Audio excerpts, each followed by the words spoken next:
Your life has every rank in a medieval blacksmith guild, from apprentice to royal weapons master. You are 8 years old when you first step into the blacksmith's workshop. The first thing you notice is the overwhelming heat. The small wooden building feels like another world. Outside, the village lies quiet, while inside everything hums with life. Roaring flames, ringing hammer blows, coal smoke filling the air. At the center stands the village blacksmith, a large-framed man with strong arms, a rough beard, and hands scarred by decades of work. To others he is merely a craftsman, but to you he seems to command fire itself. Your early days hold no grand excitement. You do not forge swords or battle-ready armor. Your chores are plain: haul coal, clean tools, shift heavy metal, and work the bellows to feed the fire. You spend countless hours observing your master. Every hammer strike looks precise. Every movement carries clear intent. You wonder how one can know metal so deeply. One day you ask him, "How do you know when the iron is ready?" He does not answer at once. Instead, he sets heated metal before you and says, "Stop seeing metal only as an object. Learn to listen to it." You cannot grasp his meaning then, but you will in years to come. Blacksmithing demands more than brute strength. It calls for patience, careful observation, and awareness that every mistake leaves its mark. A sword rushed into shape will shatter. Anyone who gives up too soon will never achieve greatness. Apprentice life is harsh. Your hands grow coarse, your clothes reek of smoke, and constant work leaves you worn out. Other village children dream of easier paths, becoming merchants, joining traveling bands, chasing adventure. Yet each dawn you return to the workshop, to fire hammer and endless repetition. Many apprentices quit, daunted by the years of unseen labor needed to make something of worth. You stay. Slowly the workshop becomes more than your work place. It becomes where you belong. Time passes and you begin unlocking the craft's true secrets. You learn different metals hold distinct qualities. Iron is tough yet stubborn. Steel needs fine balance. A fine blade is not made merely by hardening metal, but by striking the perfect balance between strength and flexibility. Your master teaches you about heat, timing, and control. After years of watching and practicing, he gives you your very first real assignment. Forge a simple iron nail. No sword, no armor, just a small piece of metal. You heat the iron, lift your hammer, and strike again and again until form emerges. Your finished nail is flaw-ed, with uneven edges. Now here near your master's fine work. Still, for the first time you have brought something entirely new into being with your own two hands. In that moment you understand why your master chose this calling. A blacksmith does not merely build objects, they build possibilities. Childhood slips away. You are no longer the boy watching from the sidelines. You are growing into a craftsman. The village knows you by name, no longer only as the apprentice. Yet your journey has barely started. Beyond the village, borders, kings wage wars, and armies swell. Every warrior needs a weapon. Soon you will learn your hands can shape far more than simple tools. Much time has passed since you first entered the forge as a young apprentice. The boy who once struggled to lift a hammer is gone. Your hands have grown powerful, your movements quick, and your eyes judge metal quality before it ever touches flame. You are now a blacksmith. Skill, however, does not bring easy prosperity in medieval times. Though respected, a blacksmith still ranks far below the nobles and knights who rely on your trade. You own no great lands, nor dwell in castles. You rise before sunrise and spend your days amid smoke, heat, and the constant clang of hammer on iron. Still, every piece you forge now bears your mark. Your small new workshop sits on the village edge, a wooden hall with stone furnace, heavy anvil, and shelves holding tools you have gathered over years. For the first time you answer to no master. Every choice, every failure, every success belongs solely to you. Villagers come with everyday needs. A farmer needs a plow. A merchant wants a lock mended. A horseman requires new horseshoes. Most of your work lacks glory. You craft the ordinary goods that keep community life running. Gradually you realize your trade serves everyone.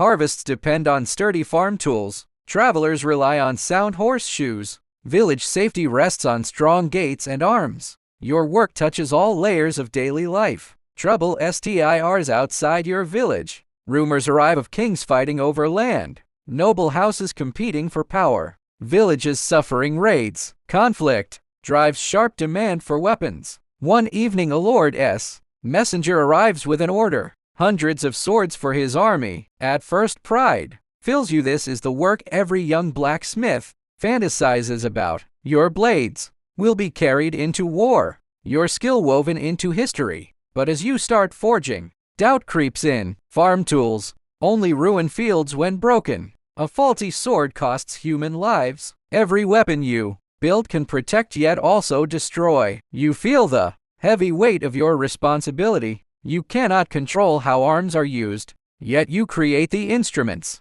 that make violence possible. Months later a wounded knight arrives. His armor is broken, his horse exhausted, and he clutches a cracked sword. To most it is scrap metal, yet he holds it gently. This sword saved my life. It bore me through battles I thought I would not survive. He begs you to repair it. The damage is extensive. Most smiths would melt it down and start fresh, but you choose restoration. For days you labor non-stop, studying its original shape, reshaping steel, carefully heating and tempering the blade. At last it is whole again, even stronger than before. The knight holds it and tells you, a warrior wields the sword, yet men like you give it life. Those words stay etched in your mind. Word of your skill spreads. People travel from neighboring villages seeking your work. Farmers want your tools. Soldiers seek your blades. Wanderers tell tales of the smith who can mend shattered weapons. Fame draws challenges, too. Fellow craftsmen take notice. Some admire your talent. Others view you as rivalry. In this era, guilds govern craftsmanship. These powerful groups decide who may practice a trade, sell goods, or rise to master rank. Joining the guild opens a new world, where your work is judged by other artisans. Raw talent alone will not suffice. You must prove your worth. You journey to a large city for the first time. Stone buildings tower over crowded streets. Merchants peddle exotic foreign wares. Soldiers, nobles, craftsfolk, and travelers fill market squares. Hundreds of blacksmiths work here. Some make simple tools. Others craft knightly arms. Many dedicate themselves to perfecting one specialized technique. Standing among them, you understand your village workshop was only the beginning. Blacksmithing stretches far beyond what you once imagined. You push yourself harder than ever. You study ancient forging methods, experiment with new steel blends, and learn how tiny adjustments can transform a weapon. Sword balance, blade profile, armor resilience. Every detail matters, for a knight's life may hinge on your single decision. Years pass and your city workshop gains great renown. You no longer make goods only for peasants and common soldiers. Knights seek you out, arriving in rich armor, bearing family swords passed through generations. They entrust you with something worth more than gold, their lives. One day a young knight visits. He prepares for his first major battle. Though long trained, he knows fighting skill is not enough. He needs a weapon he can trust. You forge a sword, tailored to his unique combat style. When he grips it, he instantly feels its difference. Many years have passed since you opened your independent workshop. The young smith, struggling with his first blades, is long gone. Decades of experience mark your hands. Burn scars no longer feel like injuries, but proof of past missteps, hard-won lessons. And every weapon you have made, you have risen to master craftsman. In medieval times, this title means far more than simple hammer skill. An ordinary smith can build a sword. A master understands what makes a sword extraordinary. Common craftsmen produce objects. Masters create artworks. Your workshop now draws knights, nobles, and wealthy merchants from distant lands. Visitors no longer come only for repairs. They come for what others deem impossible. A weapon carrying their name, armor embodying their legacy, pieces meant to outlive them. You rise before dawn. While the city sleeps, you light the furnace, lay out tools, and examine metal with great care. Years have taught you a vital truth. Great craftsmen never rush. Beginners believe. Strength and force create masterpieces. You know the real secrets are patience, control, knowing exactly when to strike and when to wait. Your reputation spreads past city borders. Travelers recount your work. Knights from foreign realms commission custom swords. Noble houses order ceremonial heirloom weapons. Rich merchants ask for armor decorated with their household emblems. Each client brings new challenges that push your skill further. You study metalworking traditions from other lands. Every culture approaches forging differently. Some prioritize raw strength, others beauty. Some build purely war-focused arms. Others craft pieces representing power and status. You learn a sword is never merely metal. It carries its owner's values. Honor for a knight, authority for a king, survival for a warrior. You give these abstract ideals physical shape. One winter morning, a powerful noble arrives. He prepares his son for his first battle. The youth is about the same age you were when you first entered the forge. Full of ambition and fear, the noble wants not just a sword, but a symbol, something that will remind his son of his identity amid danger. You accept the commission. For weeks you labor through the night while the city rests. You select steel with great care, refine balance, reshape the blade, repeated lie. Many believe hammer blows are the critical moment of forging. You know the true work happens in quiet hours, deep thought, moments of doubt, unseen decisions.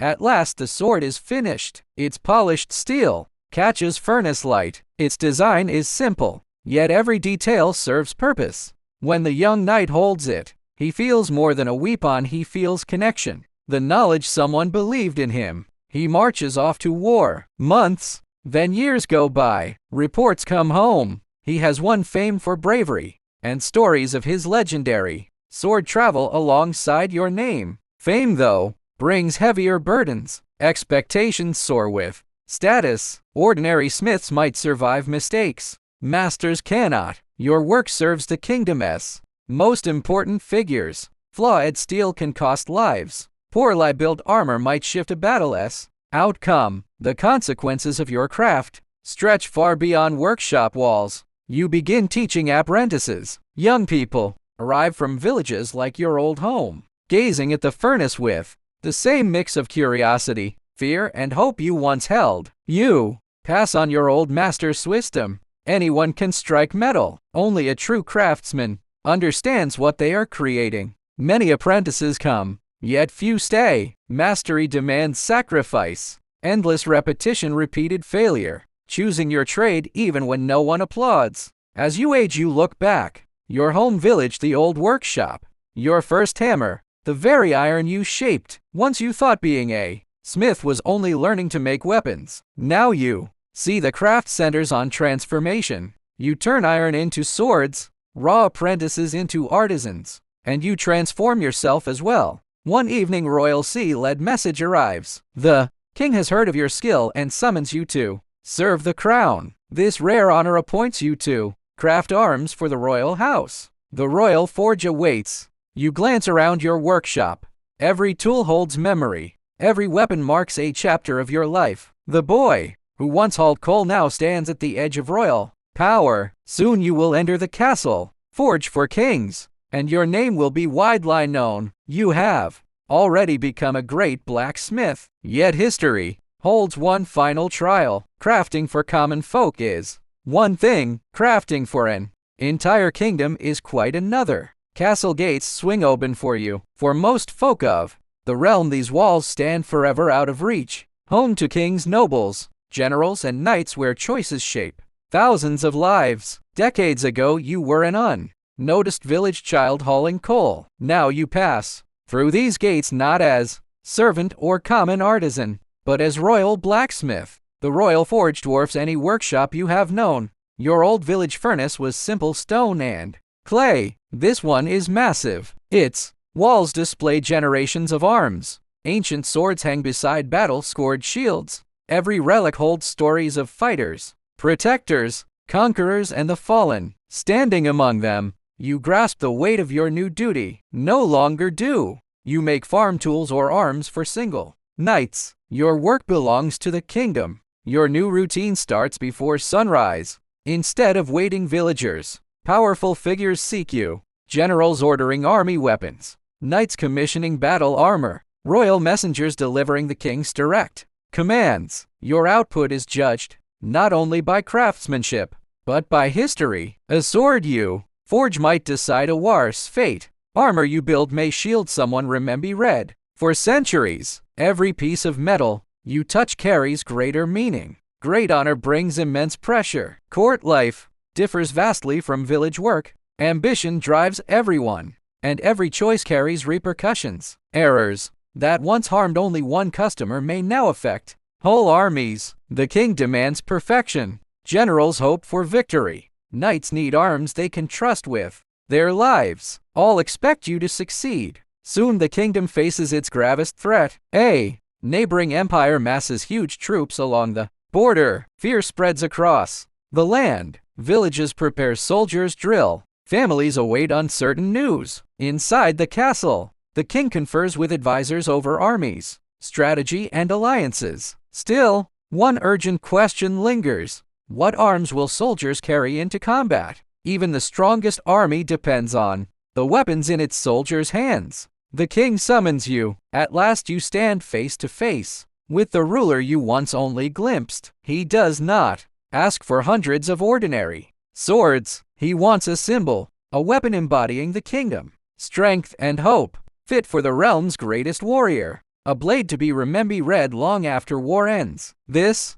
challenge surpasses all you have faced. You accept. Work on the royal sword begins. Outside the forge life continues. Soldiers ready for war. Merchants move supplies. Families wait anxiously. Inside, time slows. You return to core lessons learned in youth. Patience, control, respect for raw material. You select steel meticulously, discarding any piece falling short of your standards. Some question why you spend so long on a single sword. They see only metal. You see purpose woven into its making. Night after night the royal forge burns. While the castle sleeps you keep working. Apprentices watch quietly, witnessing not just skill, but total dedication. They learn mastery is more than a title, it is Alafi time of choices. Months later completion arrives. You hold the finished blade near firelight. Polished steel glows. Its balance is flawless.